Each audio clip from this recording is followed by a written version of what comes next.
hangry.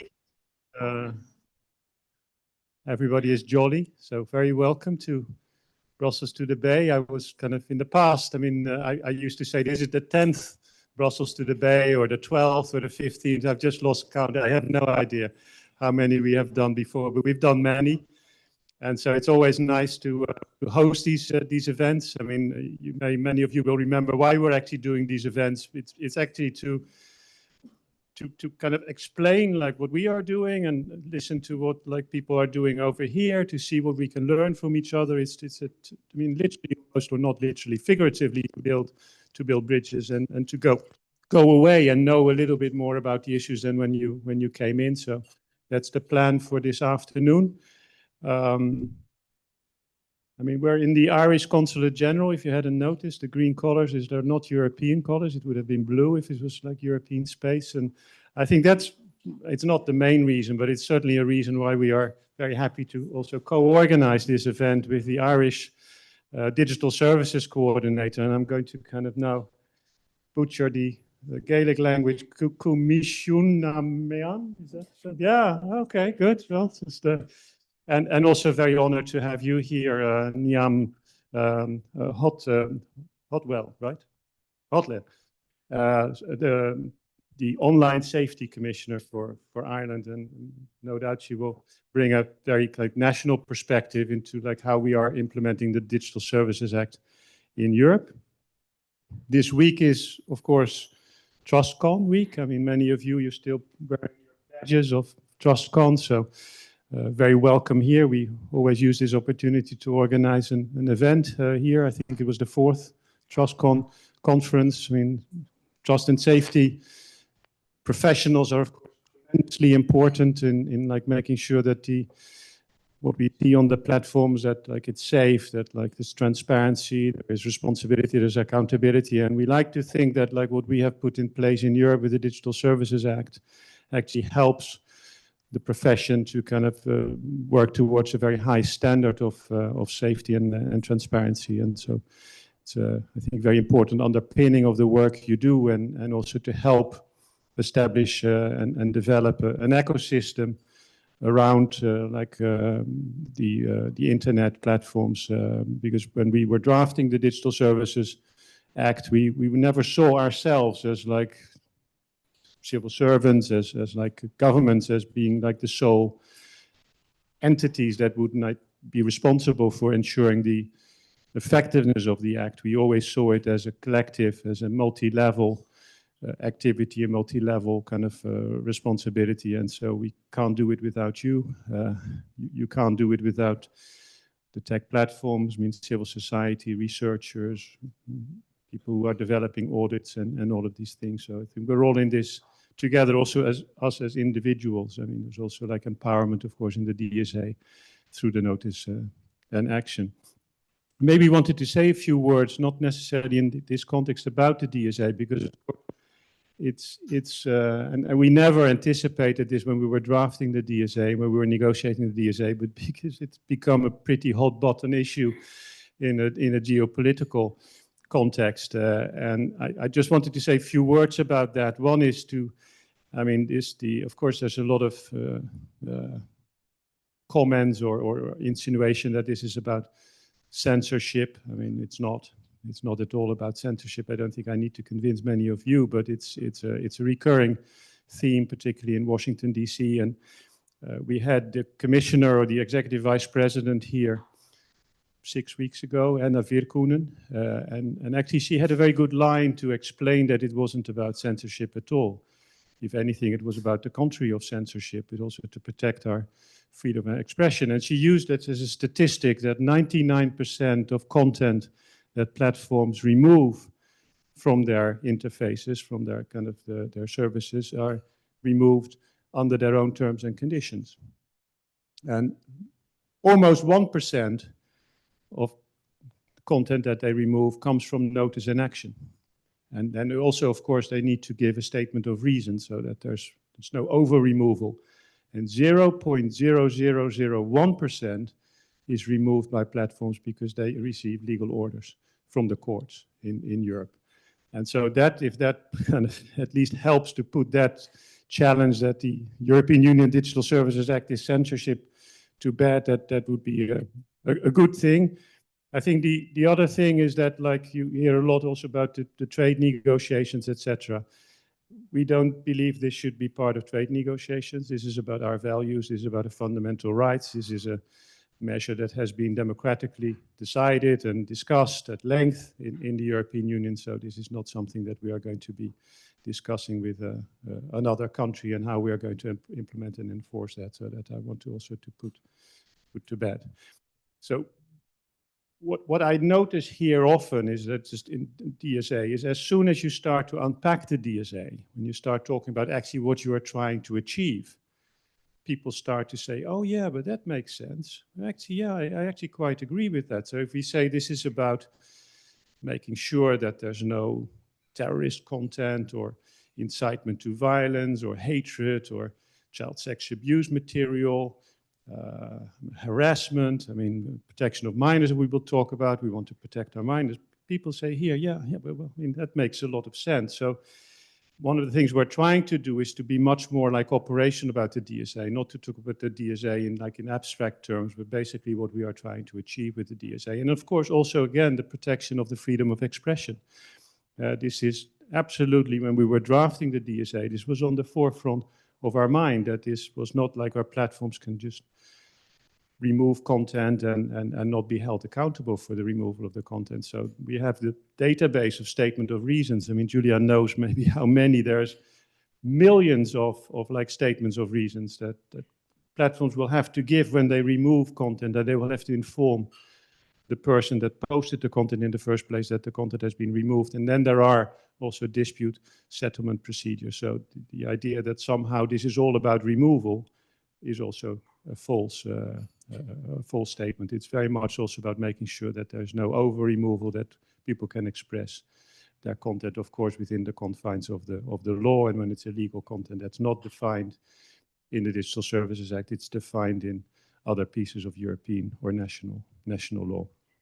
So with that, I just wanted to just get out of the way. We talk about protection of minors. I mean, this is one of the things I think we all care about. We're all parents or grandparents, or or minors ourselves, and so the issue is tremendously important. I mean, there's almost like a social experiment going on with our children, with like our grandchildren, and nobody ever gave permission for. And so this is something that I think is very close to many people's hearts, also to the politicians. There's a lot of things that we don't agree with, maybe with American or US politicians, but there's this one thing that absolutely we see eye to eye about and also within the US, that's an essentially a bipartisan issue.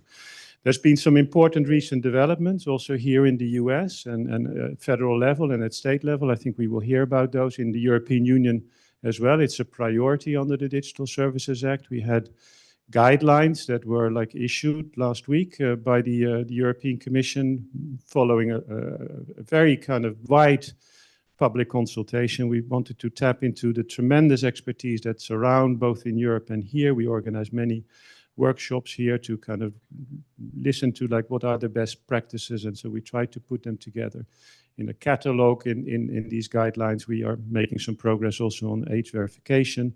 There's this mini wallet that we've also issued at least the technical specifications of. So there are developments. I think we all recognize that we're not doing nearly enough. This is an area where we need to do more. The DSA is a good start. What we are now doing in terms of guidelines is very important. I mean, the work that many of you are also involved in is important, but I think we need to go further. And so with the panel here, I think we will benefit from like further insights, like what more should be done, what is research telling us? I mean, what can we learn from each other? What about advocacy, etc.? So I'm very much looking forward to like the panel and also to the Q&A. And then for those of you who are still hungry or want to have something more to drink, then of course after the event, then please hang around. I'm going to turn it over. I also should thank the people that are online. I mean, so that's why I'm standing in this place and I'm not allowed to move, which is very difficult. But I'm now going to hand over to Giulia, who will introduce the panel. Giulia Gianelletti is working for the San Francisco office. She is also part of the DSA team in Brussels, so she's kind of very, very expert on these matters, and she will moderate the session. So good luck.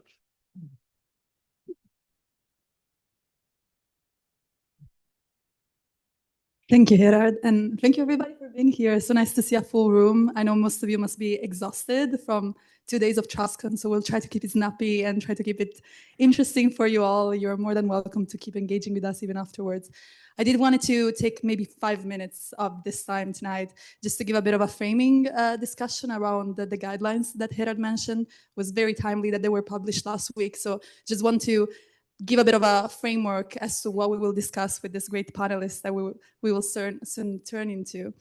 I'm not going to get too much in details. Many of you already know what we're talking about when we're talking about DSA and protection of minors online, but you do know that there are several provisions that follow a proportionality approach when it comes to requirements for very large online platforms, but generally all online platforms.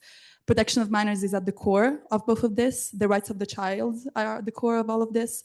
And most importantly, and what we will dive into today, our discussion around design. So Gerard mentioned there's a lot of discussion and importance, rightly so, on issues regarding content moderation. What we want to do is to also highlight the relevance that design and default discussion have into this field, into these efforts. The guidelines are an amazing summer reading for you all, so you should check them out. They're not too long. There's a lot in them, so we're not going to talk about everything around the guidelines. But what I do want to say is that with the guidelines, we set some level of expectation of what it means for the Commission to ensure a high level of safety, privacy, and security for minors online. And the way we did it is that we based off best practices coming from industry and trying to really specify around a whole number of issues: service design, governance, reporting, risk review. So we touch upon a lot of the elements that the platforms are already looking into, the measures that they're already developing, and we try to understand how this work and how not.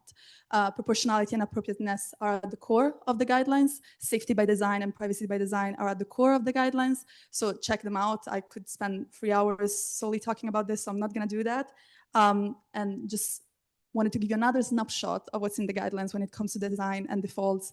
There's much more to it, but we do talk about age assurance solution, recommender system design. We talk about user controls tool and the needs to design them in an easy and accessible way for minors. We talk about default settings when it comes to preventing unknown accounts from contacting children, hiding children's personal information, removing child accounts from connection suggestion lists. So there's a lot. We're not going to dive into all of this, but I thought it was important to mention this because of the high importance of these guidelines. They came out last week because many of the panelists or the organization did contribute to the drafting, as did many minors that were consulted throughout the process. So it was a whole thing. It was a very, very long process. So we're happy to discuss it here today in San Francisco with the office in the context of TrustCon.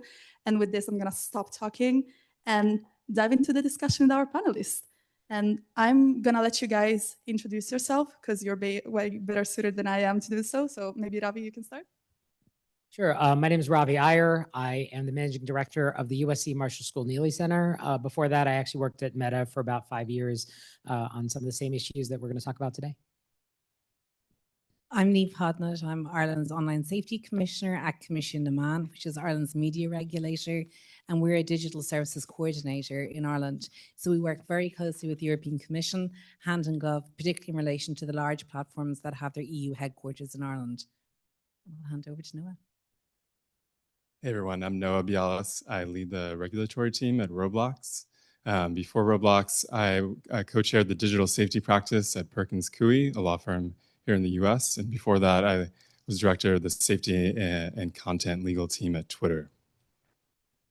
Good evening, folks. I'm Robbie Torney. I'm the Senior Director of AI Programs at Common Sense Media. We are a nonprofit here in San Francisco that focuses on kids, media, and technology. And we've been really focused for the past 3 years on AI, although that has really been just an intensification and a deepening of some of the issues that we've been focused on around media literacy, and technology for the past 20 years, both here in the US and internationally. Amazing, so exciting. I'm gonna try to use this little mic. Let's see how it goes. So this event is called Safety by Design, Empowerment by Default.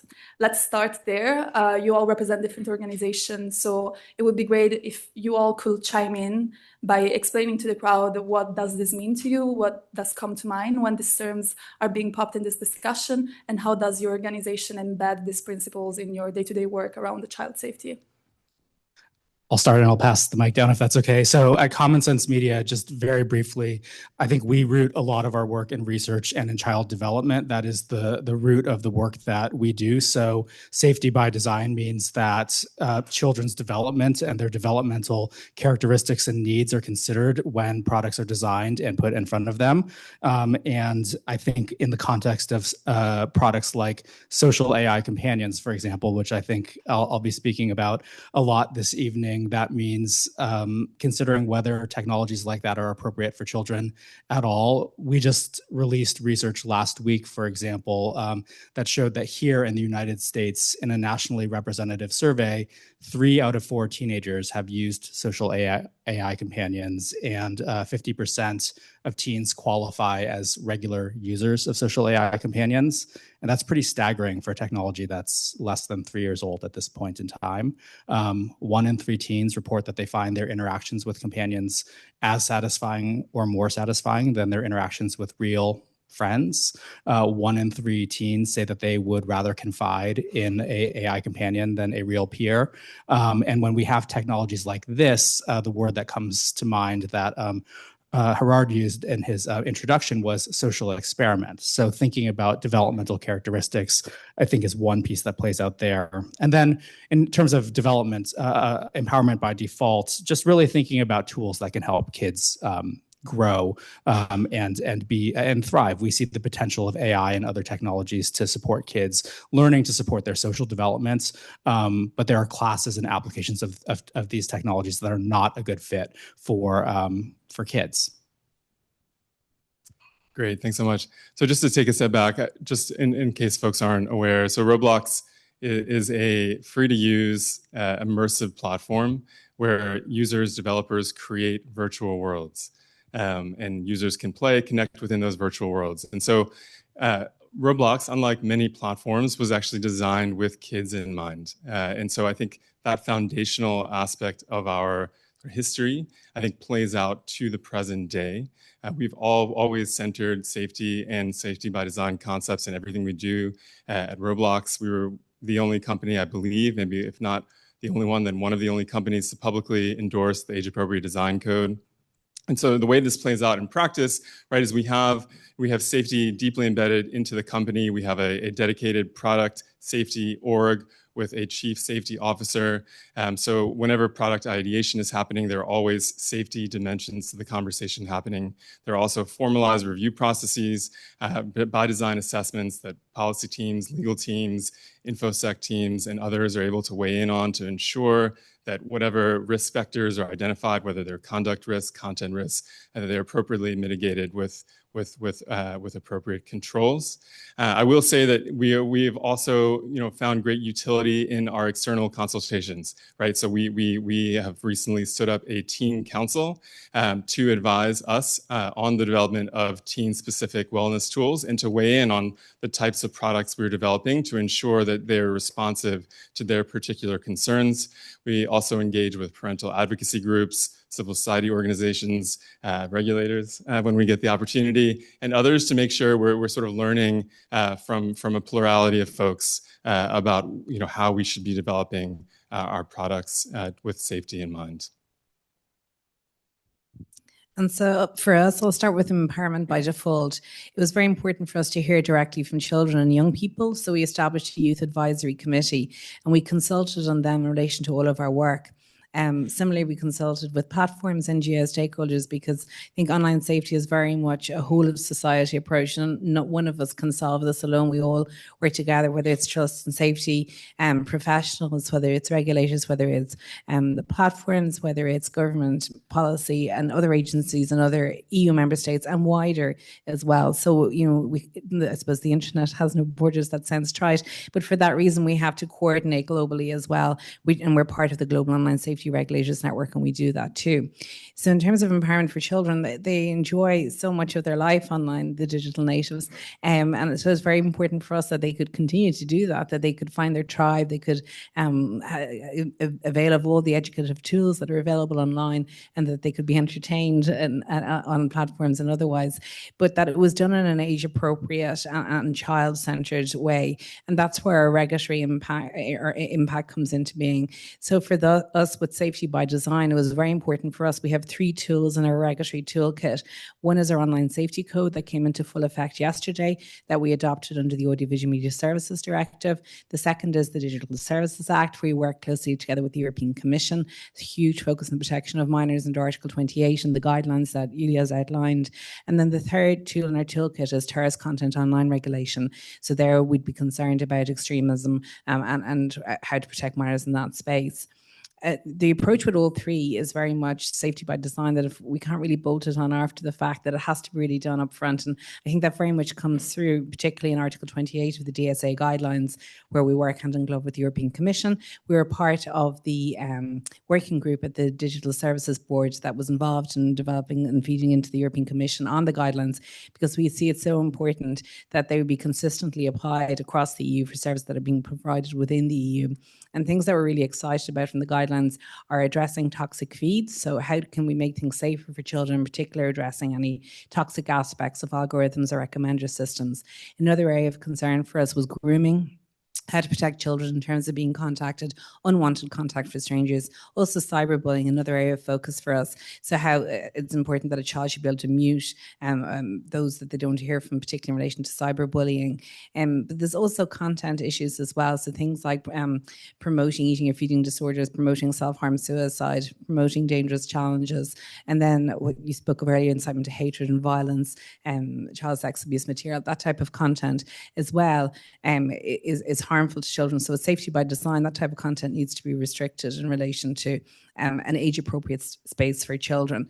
Then we're very excited about the developments in age assurance, whether they come from our online safety code or from the mini wallet. And again, it's addressed in detail in the guidelines. I think they're really good guidelines. In the Article 28 guidelines, I think they're really comprehensive to go through, what does age verification look like? How can it be effective and privacy preserving? And also in relation to age estimation, because there's been such strides made in that space as well. So how can that help children, particularly parental controls as well, because we can be concerned about children spending a long time online. So parental controls can help set screen limits, but they will have to be easy to use and find for busy parents. So we produced education tools that we shared with every secondary school in the country, and now we're working on primary school educative tools as well, just to empower children from the ground up to be more civil online, to think about the impact of what they're posting and how to keep themselves online too, because we can't protect them forever, we have to empower them. So I think it's Safety by Design, but absolutely empowerment as well. So we're at TrustCon, or we're at least down the street from TrustCon, and a lot of the conversation here is about moderation. And I'm going to borrow an analogy from Maria Ressa, who referred to moderation as, if you have this dirty river of content and you clean it up one cup at a time. And maybe that, moderation is important work. Maybe you're going to drink that cup of water. Maybe it's really important to clean that, but you need to deal with the factory upstream that maybe is polluting the river, as opposed to dealing with it one cup at a time. And people who work on moderation, and I used to work on moderation, will tell you the same thing, that it often will feel like whack-a-mole. You're dealing with the same issue over and over again. So design really is about addressing these things at the source, going upstream. How do we prevent these things from happening in the first place? I mentioned I worked at Meta for about 5 years. I worked a lot. I started out working on moderation issues. We couldn't solve a lot of these things. If someone, if a child posts a picture of themselves and someone says, "Nice sweater," can you really tell if that's bullying or if that's actually a compliment, right? There's so many things that depend on context. And so moderation is not going to get us to where good behavior is encouraged and bad behavior is not. There are many design solutions. There's a physics of social media, of these online spaces that we're starting to learn. There's a few areas where they're not designed the way that our offline spaces are designed.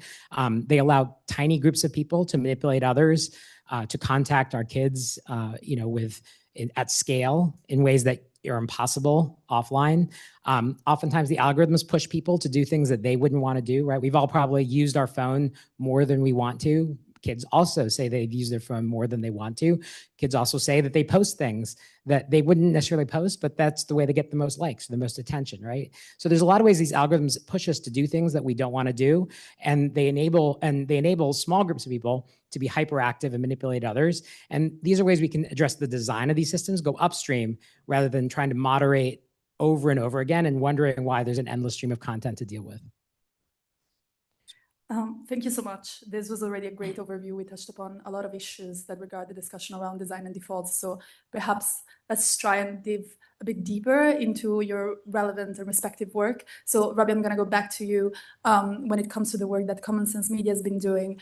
It is quite interesting that Common Sense Media is quite an important CSO organization looking into this issue, especially when it comes to design, right? Because I believe that in the public space facing sphere of how Common Sense Media is being perceived, it's mostly like age rating for content online, but you actually do conduct a lot of work when it comes to the assessment of some of the features that we've been reflecting about and speaking about just now in this introduction. So could you tell us a bit more about this risk assessment work Common Sense has been doing?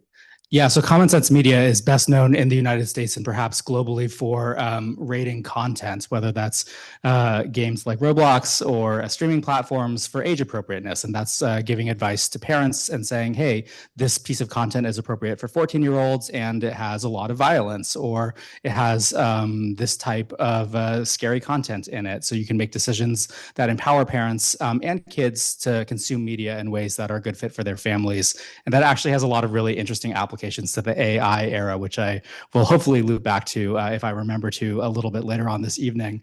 But I think within the context of that and thinking about children's development, when the ChatGPT moment hits, we were saying, well, we rate everything, let's rate AI systems as well. And it turned out that that was complicated in ways that rating other types of media, wasn't. AI outputs change, the models are complicated in ways that traditional media types aren't. So we ended up using AI risk assessments. We have a set of 8 AI principles that we assess against. We use a socio-technical approach. We have a research approach. We conduct testing plans. And most recently, we have been diving deeply into AI companions. That's an area that we've been focused on for about a year now.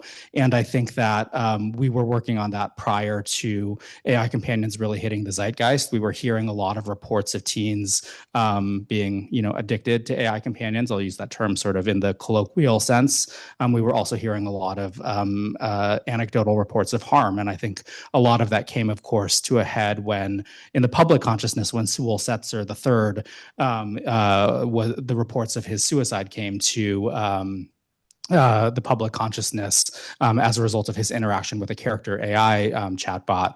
And I think, just building off of some of the things that you said, Neve, right? Like, there's a lot of content in some of these platforms right now, self-harm content, eating disorder content, dangerous content that we've uncovered in our testing in terms of how to produce dangerous materials, how to manufacture weapons.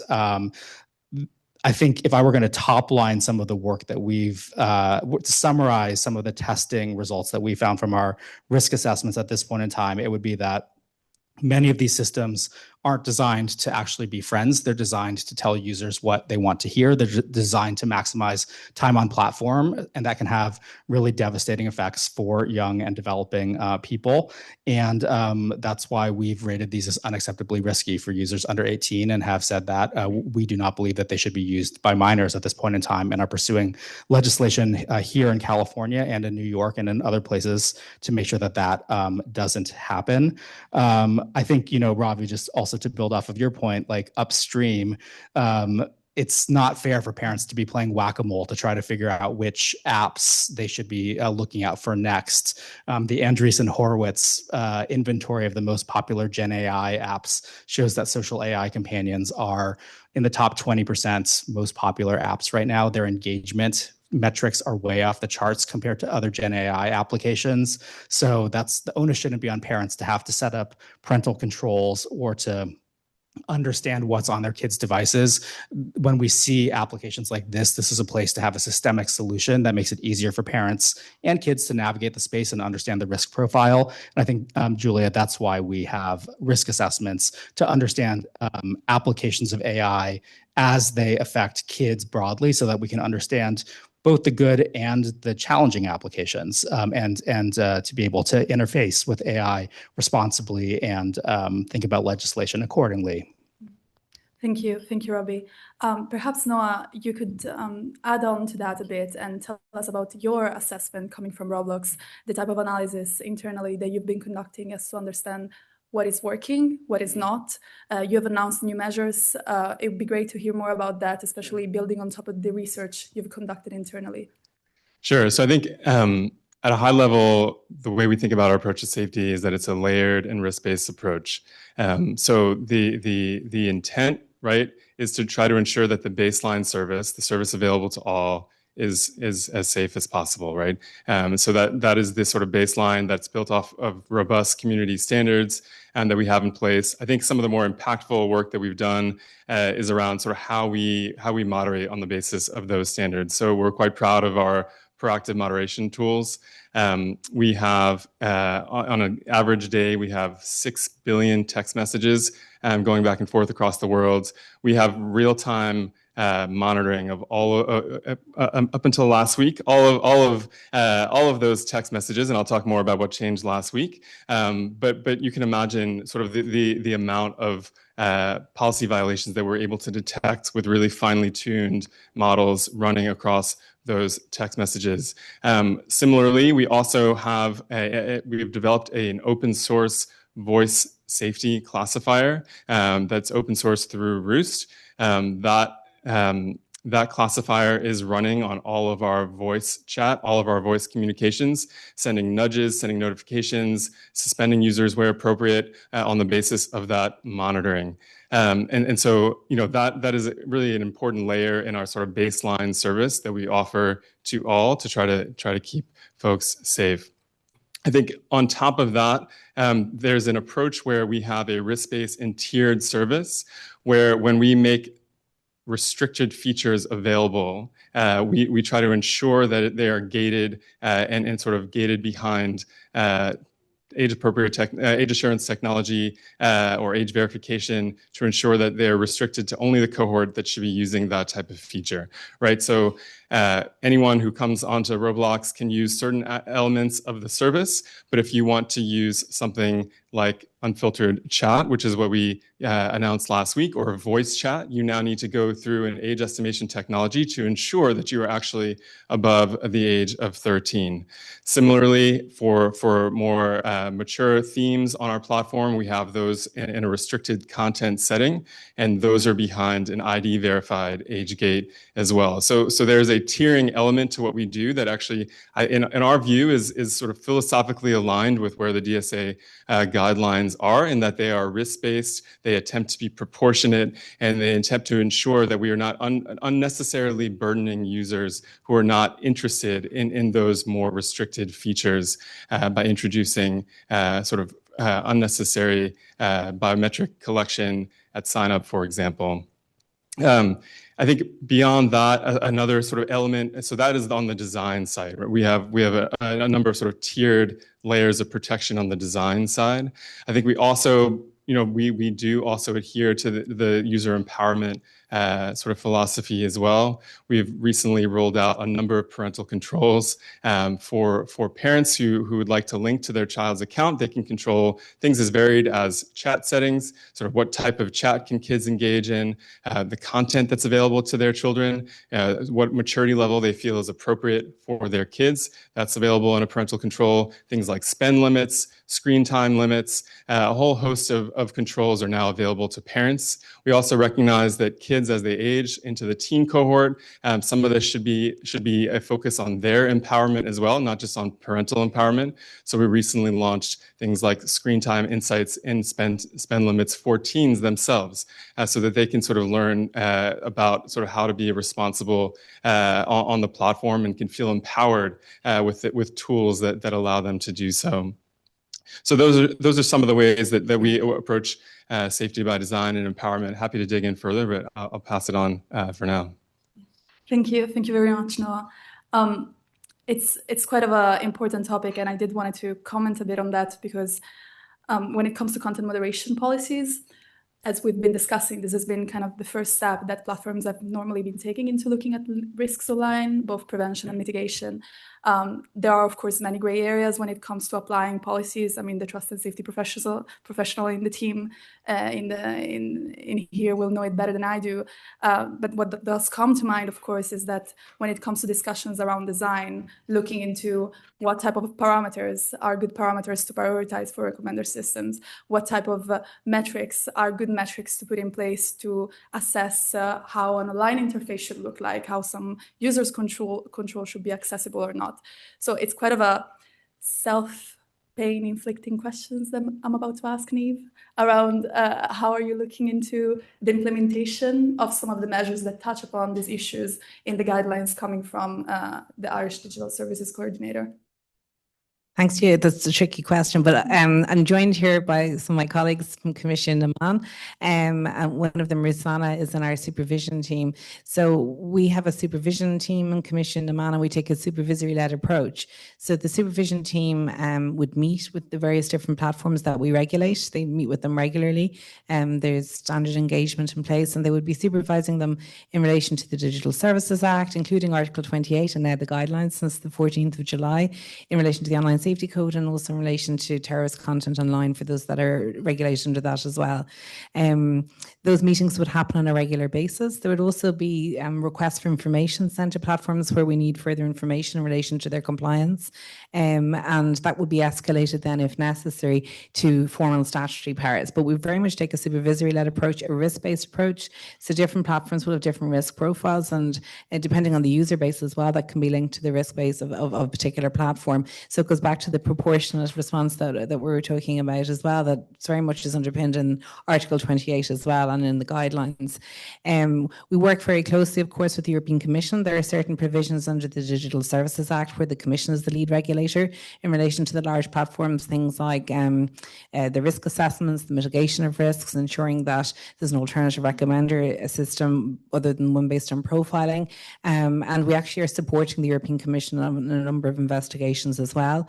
And then there are other provisions in the Digital Services Act, like the Protection of Minors, Article 28, that would be that would apply to all platforms, so not just the very large online platforms or very large online search engines. So there we will be discussing that with the platforms when we meet them as part of our supervisory dialogue. Yes, it can be escalated to enforcement and to formal investigation, and it's always underpinned by the threat of significant financial sanctions, whether under the Online Safety Code, under the Digital Service Act, or under terrorist content online regulation. But very much what we want to see is the change in behaviour, and by that we mean it being incrementally safer and safer, in particular for children, that we all agree on being online. So that's what we want to see, the behavioural change, it being made safer for children, rather than imposing fines, which doesn't help children in particular either. So yes, that they are there as the threat and the sanction to ensure that we do get the behavioural change, but really we want to see the compliance notice. We want to see platforms come into compliance and to work with us, because we're conscious this regulation is new for us, it's new for the European Commission, it's also new for the platforms, but really I think the time to act is now, particularly in relation to the protection of minors. It's now clear under the guidelines what is expected in relation to Article 28, and that's what we want to see come into place. And if I can add on to that, the overall idea behind the DSA, of course, when it comes to the learning curve of how we're figuring out implementation of enforcement, we've always been clear about this being an ongoing cycle. And much of the strength of the DSA, if you ask me, is exactly this very open frameworks and collaboratory approach that we have taken on to looking for implementation and enforcement struggles. So when it comes to, well, of course, collaboration with member states, when it comes to data access for researchers, when it comes to the publicity of risk assessments, these are tools and transparency resources that are out there for you all to consult if some of you haven't written them, perhaps. And so all of this and many other provisions is the type of framework that enable us as regulators to actually better understand what platforms are doing, what is working, what is not, but also the public to conduct their own research, their own analysis, and help us figuring out whether we're getting it right or not. So there's going to be a lot of work ahead for both of our organizations. Ravi, perhaps back to you. It'd be great if you could talk a bit more about the research you've been doing in this field. I know you could perhaps talk for hours about the codes, many codes you've been writing around the design and all these issues. So you could tell us the latest on your front and perhaps some research gaps that you've been exploring. Yeah, I mean, I think one heartening thing of looking at the guidelines, and we're also involved. We talk to people in the United States and people around the world, is that there's a real convergence. I think we're developing a science of how these platforms work and what leads to increased risk and what doesn't lead to increased risk. And we've identified a lot of the, we know that there's risk from a user-generated feed of engagement-based algorithms, right? Like an engagement-based algorithm applied to user-generated content has risks that we've all identified. We know to do something about. We also know that, there's some amount of unnatural frictionlessness to these systems, infinite scroll, autoplay. We know that leads many users to use these things more than they want, especially kids who do not have the self-control that adults do. I'd say, on the cutting edge, I'd say, now that we've identified algorithms as a thing that we're worried about, exactly how do we preserve some of the benefits of algorithms, the personalization that is helpful, while getting rid of some of the negative parts of it. So we actually did work on a project with Knight Georgetown, the Better Feeds, if you wanted to look it up, really trying to take some of the laws that are focused on eliminating algorithms and trying to keep the best parts of them, the parts that are sort of empowering users. I was really heartened in the guidelines. They talk about explicit preference. So how do we get an algorithm that helps me do the things I want to do as opposed to the things that the platform wants to do, right? Like I want to spend more time with my kids. I want to read more informative content. How do we get a algorithm that helps me, say no and spend more time with my kids when I want to and see more informative content rather than that, salacious video that gets me to, spend one more minute on that platform than I want to. So I think that's the cutting edge. That's where I think there's some gaps, and I'm looking forward to keeping on working on that. Very important. As very important it is the involvement of kids. So I'm going back to Robbie on this. How have you been working with kids themselves and also parents into developing the type of assessments and recommendation that you've put out there, right? Because that's all we're doing it for. So how have you seen this process? How have you gone about it? I think in the US right now, there's just growing bipartisan consensus that we can't have the same types of harms that played out with social media play out again with AI. So I'm going to speak mostly about parents. Although at Common Sense Media, we do focus on kids and educators. Kids are an audience that we care about a lot. Educators and parents are our primary audiences. They are the groups that we focus on the most in terms of serving kids. We've been talking a lot with parents. We've been listening and conducting user research and hearing about the digital dilemmas that they are experiencing across the continuum from the time that they have young kids like me to the time that their kids are in high school. Parents don't think discretely in terms of issues. They don't think about AI or social media as separate issues. They don't think about device management as a separate issue from what their kids should be watching. They don't think about device setup as separate from configuring parental controls. These are all things that parents are thinking about together. Parents are also very busy. We think a lot about what it means to be meeting the needs of parents when they are in line at the supermarket or on the sidelines at a soccer game, or when they have 5 minutes to be checking something out when their kid happens to be down for a nap, right? So it's about meeting the user when they are free, when they have the bite-sized attention to be able to consume the information. So I think we think a lot about that user-centered design piece.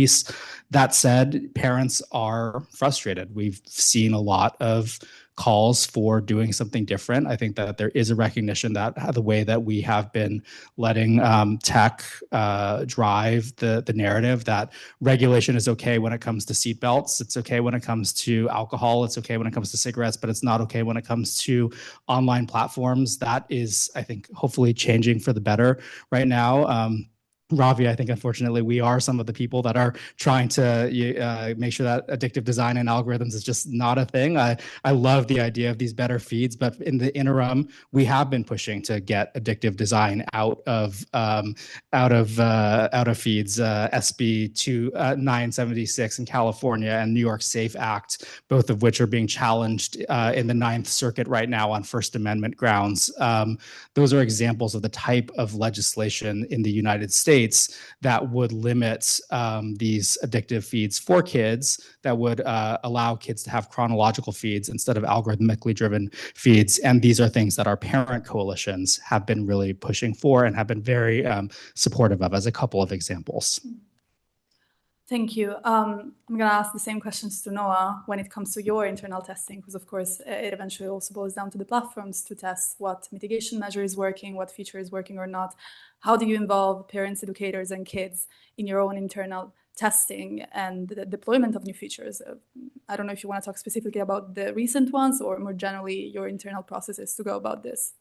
Sure. So I think I mentioned earlier the teen council that we recently established. I think that's been a really useful innovation. But for many years, we've been we have a dedicated civility team that is out speaking with, like I said, parental advocacy groups, civil society, and others to really sort of make sure there's a two-way conversation about these issues and that we are sort of staying humble and open to different possibilities. I think, you know, in the conversation, I'm not on the civility team, so I'm not best positioned to speak to all of the content of those conversations. But my sense is that, you know, there is an understanding that kids want to play, they want to have fun, they want to access, right? They want to access services like Roblox. Kids are also going to test boundaries, right? And so some of the conversations that I think we have are around sort of how to ensure that we are sort of appropriately deterring, appropriately sort of helping kids sort of move towards a path of civility and safety online, right? So nudges is a good example, right? So nudges has become a very useful intervention that I think maybe 5-10 years ago was not really spoken about in the industry. And now it's through a sort of empirical research, it has been shown to be highly effective to nudge a child or even another user who is inclined to use certain language or inclined to bully or sort of otherwise violate a community policy. And so, you know, I think it's through those conversations, through those regular dialogues, we learn more about sort of what our user base's needs are, what types of violations are sort of particularly problematic for our parent community, for our user community, and we're constantly iterating on sort of how we think about designing for that and trying to make the experience better. Many thanks. Ravi, I'd like to ask the same question, especially in the testing you've been doing, the research you've been conducting. What has been the response from kids? So how much effective change have you seen from the type of user empowerment and user agency coming from kids when it comes to these switches, these changes that focus more on design, on features, on actual controls that they can activate in their online experiences? Has the response been good? Has it been hard to test? Has there been any interest? Tell us more. Yeah, I mean, one thing that I've learned in we've worked with the Anxious Generation team, and we have these phone-free school policies that we've pushed in many U.S. states. And kids are always nervous when they start. Like if I said, I'm going to take your phones away, you guys are probably a little nervous about the idea of not having your phone for a little bit. But like if you ever gone on vacation, you don't have your phone for a bit, eventually you get over it, right? You learn to relax, right? And kids also learn to relax. And I think what helps them relax is the idea that the other kids are also not on their phone. So they're not missing out on anything. And so if you talk to kids, a lot of times they don't really want to use social media. They don't want Snapchat. They use it because their friends are on it, right? They don't want to be the one kid who doesn't have that thing. And so somewhat it's a collective action problem. That's where I think policy solutions are helpful, because policy solutions help us solve collective action problems where individual kids or individual parents don't want to do these things, but they don't want to be the one parent who's left their kids out. They don't want to be the one parent whose kid doesn't have the kid doesn't want to be the one person who's doesn't know what's going on online when they're at school. But if everybody doesn't have a phone at school, if everybody's off social media, if everybody's using it a bit less, then maybe we can all relax. So that's one insight that I've learned. When we do surveys, a lot of kids say, 40+% of kids will say that they have been trying to cut back, right? So it's not us imposing a solution on them. It's like they themselves are realizing that like they are using these things more than they want. They feel manipulated. And therefore, I think we're helping them achieve something that they want. I would like to stay on this to go to Niamh, and perhaps this can be a conclusive question before we move on to Q&A. So I'd love to hear all of your thoughts about these last questions and then prepare to address the panelists yourself. we gathered you all as representatives of different stakeholders, specifically because of this collective action problem, because of this multi-stakeholder governance approach. So perhaps you did mention, of course, all the different frameworks that Commission Meán is part of. But more specifically, could you talk about some collaboration instances, multi-stakeholder governance framework that more in detail you've been part of and that has been successful, and same for the rest of you. Let's talk more concretely about examples of cross-platform collaboration, cross-stakeholder collaboration. What have you seen working, what not? So starting as a regulator, it's very important for us to collaborate closely with other regulators. That's really important in terms of regulatory coherence, to make sure we're all giving the same message, because the platforms that we regulate operate globally. So we have to be able to give that message in a coherent way. Often we have different legislative backgrounds or frameworks, but there's still a lot of regulatory coherence seeking to achieve. So we're part of the Global Online Safety Regulators Network, where we work with regulators across the world in this space, all trying to achieve the same thing with protection of minors. We're part of the European Digital Services Board. So there we work with digital services coordinators like us. In every EU member state, there's one just like us. And we meet regularly. And again, we make sure that we're being coherent, working very closely again with the European Commission in this space as one of the regulators in the EU. I think that works very well as well. Then other areas of collaboration, similar to what Noah was saying, and that was where we have our youth advisory committee. So we consult our youth advisory committee before we take any regulatory measures, such as adopting an online safety code. We ask them about, what harms are they concerned about, what measures do they want to see part of an online safety code. So the collaboration with children and young people and hearing their voices, that's been really important part of our stakeholder engagement as well. Perhaps we can go on. Sure. Yeah, thanks. So I think I've mentioned a bit about our work with civil society organizations. I think what I haven't spoken about yet, which I think is quite helpful, and many of you are likely aware of this dynamic as well, but there's a lot of cross-industry collaboration that's happening, but I think there can be a lot more, right? So I think to your point about it being a collective action problem, I think we need the entire ecosystem of platforms to be collaborating, just like we do through the Tech Coalition on CSAM and through GIFCT on terrorist content. I think there are opportunities for more cross-platform collaboration. I think one of the main risk factors that we see is that we take great pains to ensure that something like voice is protected on our service. Well, there are opportunities to go to other services that don't have those same protections. So I think if we can sort of get to a point where there's more collaboration across the industry, more of a baseline standard on safety by design, I think that will do a lot of good. So we certainly welcome the risk-based efforts of the guidelines and look forward to how they're implemented by others as well. One thing I'm really excited about in the collaboration space is the proliferation of metrics, because I think a metric can be a really key way that, it gets it out of the realm of anecdote. Like, something bad happened to me. Well, we're doing all these safety measures. Well, what about this? Like, if you have a metric, you can really understand, something you can anchor on and you can make progress again. So I often quote the stat, like in a study that was done by Meta a long time ago, the Beef study, 1 in 8 kids reported an unwanted sexual advance in a 7-day period, right? So that's a high number if you multiply it out. But we don't know that number for TikTok. We don't know if that's gotten better or worse since that study was done. And I think just having those kinds of user experience numbers, not the numbers that platforms report in terms of their policies, because those are kind of every platform has different policies, they enforce them differently. But like, what are users telling you? What are users saying? Where are kids saying, like, I'm being bullied on this platform, I'm getting unwanted advances on that platform? How can we compare those across those platforms? And we're increasingly seeing companies do this. Snap does this to some degree. Almost every company does it to some degree. Meta has a history of doing it. We're seeing regulators do it. Ofcom's been doing it. Australia's been doing it. Indonesia, Brazil. And so as long as when we get these metrics, when we start to understand the numbers and where they're going, then I think we can start to collaborate more, in a better way, in a more tangible way. Take it home. Yes, and I'll be brief. I think there's three types of collaborations that I would highlight briefly.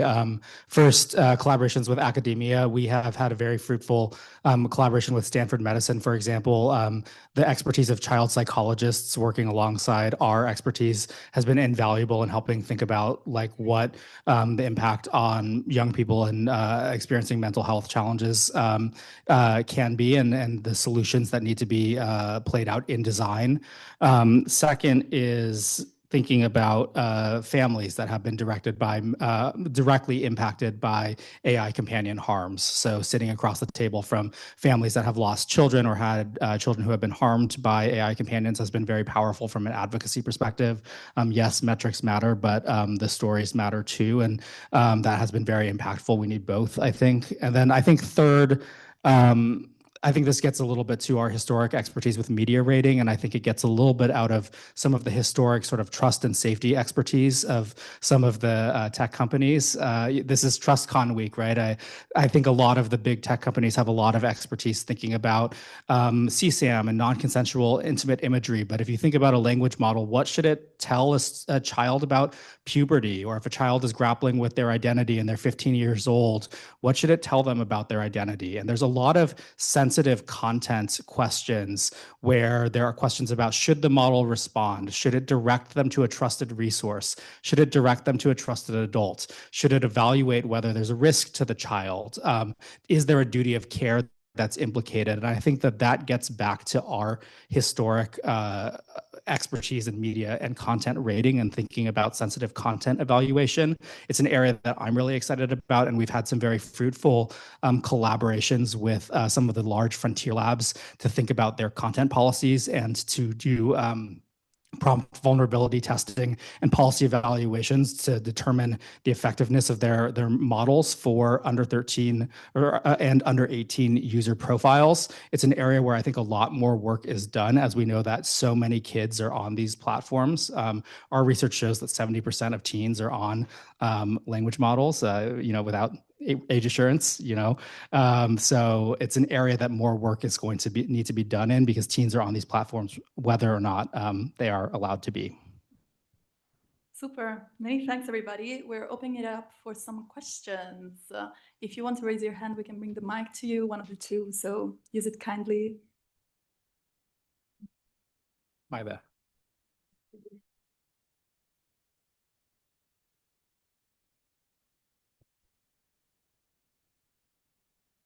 Hello, thank you very much for for your insights. I just wanted to flag for everyone that one of the innovations of the guidelines, especially the latest version, is the fact that they have highlighted finally empowerment and children's rights to participation. So, however, this participation it happens, it may result to harm. My question is, what do we do with the remedies? Because despite the the quality of the measures, the efficiency, there will always be harms and people who are harmed. So what do we do with remedies?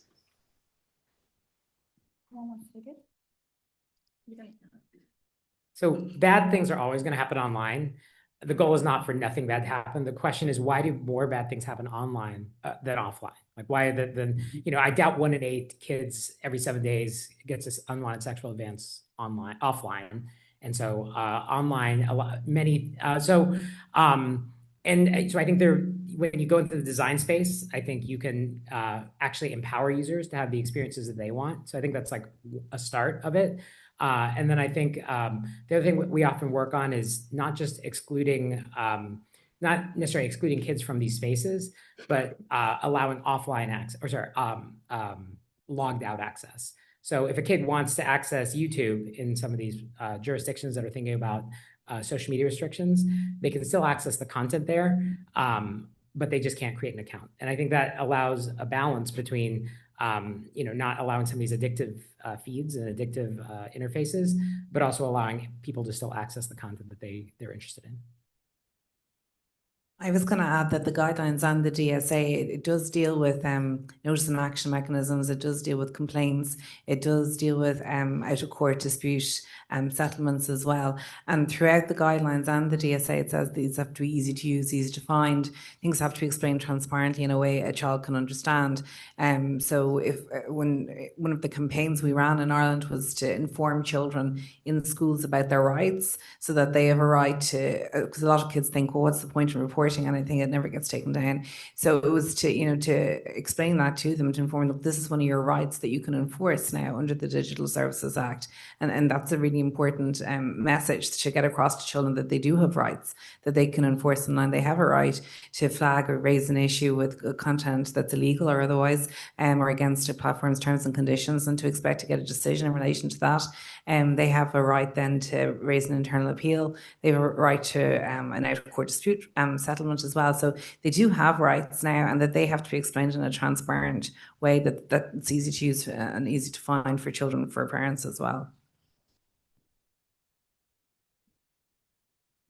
Thank you. And thank you very much for inviting us all this evening. Julie Dawson, Chief Regulatory and Policy Officer at Yoti and co-chair of the Age Verification Providers Association. One of the things that we've all going to be watching over the next month is the results from the Australian benchmarking. And I know many of you have engaged with the trade body, the Age Verification Providers Association, and also the work of the EU Consent Project. And I just wondered, do you think there's an ongoing openness to continue to listen to what consumers are picking at scale today in the market, what businesses are choosing today at scale in the market, which is really looking for a breadth of choice of approaches? And I did see in the most recent update to the guidelines, there was a little mention of an openness to estimation approaches, which is very much the bulk of the choice that both consumers are voting for and platforms are voting for. And I wondered if we're going to continue to see that openness, you think, to reflection on choice from consumers and evidence we're getting from the global benchmarking. Well, I start and pass to know, because you've just been talking about age estimation.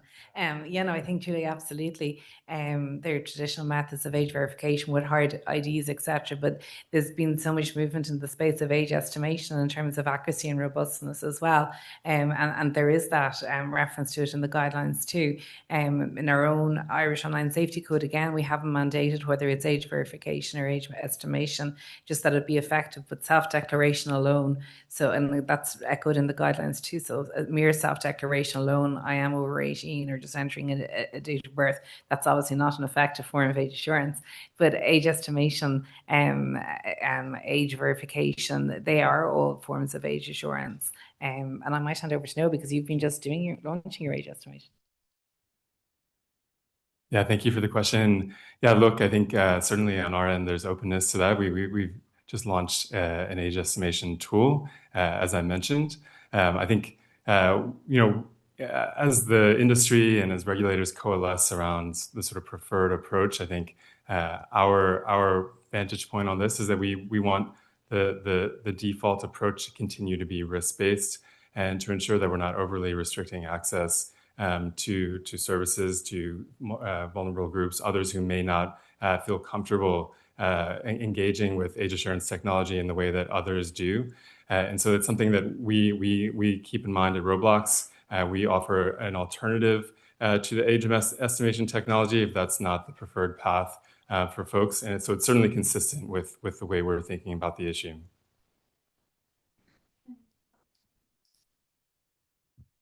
Yeah, this mic is ridiculous. I'm sorry. Thank you for the question, Julie. Yes, so what the guidelines do is to provide a framework. So there's no specific prescription as to what age assurance solutions should be provided. We do put out there some principles that should be respected around accuracy, reliability, robustness, non-intrusiveness, and non-discrimination. It follows the same risk-based approach. We actually do talk about in the guidelines of the need and the importance of providing more than one solution to users in order to be able to have this choice and this understanding also of what works best for them according to the type of experiences they have online. Then it comes also to market. We did put out there a mini wallet solution to kind of explain that there are ways of doing this in a privacy preserving way. Of course, the Millie wallet is for age verification 18 plus. But we do also recognize that there are many commercially available solutions. We do recommend for this to be independently tested and audited in order to ensure the coherence and the compliance with the principles that I was mentioning.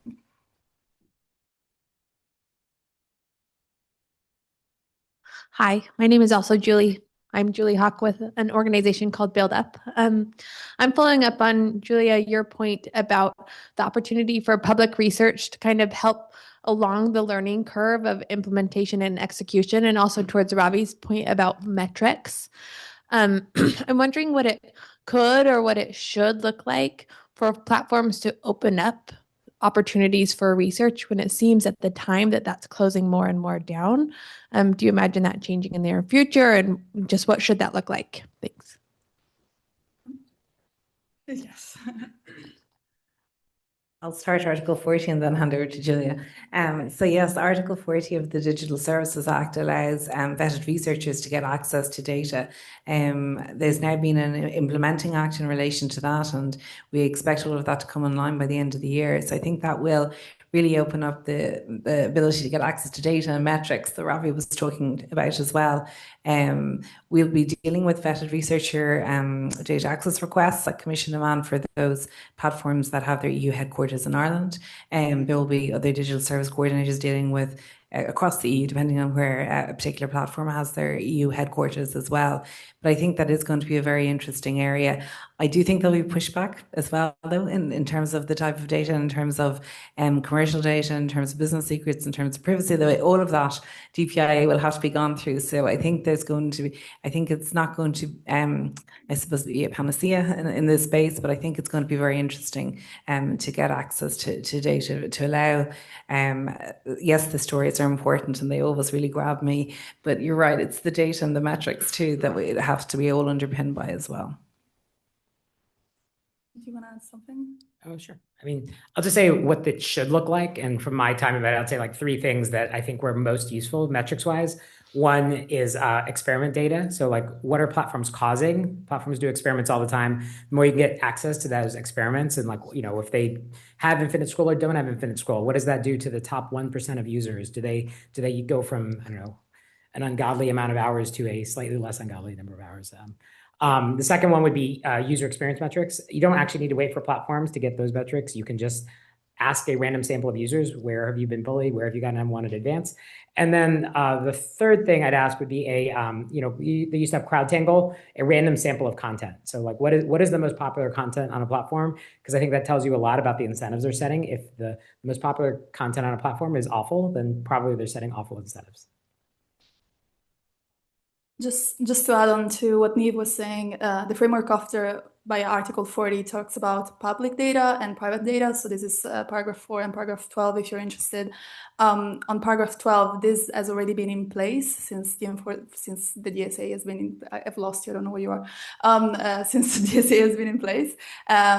So this is a requirement as of today in the EU. There's been a number of cases actually being opened under European Commission enforcement powers on this specific grievance. So there is some pushback. We're working on that, but that's definitely a high priority in the DSA. In the DSA framework. Okay, perhaps could we take all of three together? Is it possible?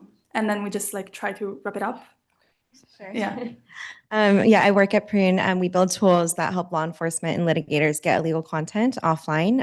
So for example, CCM. I think it's great how major platforms are responding to DSA, but is there research or consensus yet on how to handle criminal content that appears on sort of the long tail of the internet? Will there be enforcement at the infrastructure provider level, like hosting providers, CDNs, or ad networks, payment processors, those kinds of entities? I'm curious if there's been any research or consensus on that.